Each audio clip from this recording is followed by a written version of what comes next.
یہ جو غصہ، حسد اور کینہ ہے، اس سے پیچھا چھڑانا تو بڑا آسان ہے. ہمیں صرف ایک ہی کام کرنا ہوگا کہ ہر انسان سے جس سے ہمارا واسطہ پڑتا ہے اس کو اگر ہم ایکسپٹ کر لیں ایز ہی از، مسئلہ حل ہو جائے گا فوراً.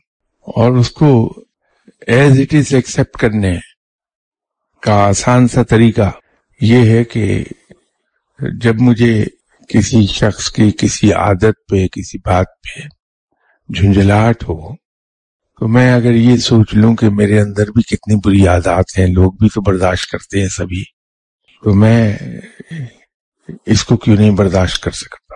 اسی طرح جب کسی کی خامی یا کمزوری پہ جھنجھلاہٹ ہوتی ہے، اریٹیٹ ہوں میں، تو اس وقت میں فوری طور پہ یہ سوچ لوں کہ میرے اندر کتنے عیب، کتنی خامیاں، کتنی کمزوریاں ہیں.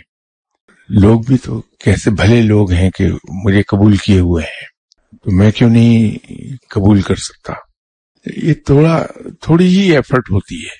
کچھ عرصے کے بعد پھر انسان کی عادت بن جاتی ہے کہ ہر آدمی کو وہ جیسا وہ ہے ویسا قبول کر لیتا ہے خاموشی سے، اور جھنجھلاہٹ، غصہ اور اریٹیشن ختم ہو جاتی ہے انسان میں.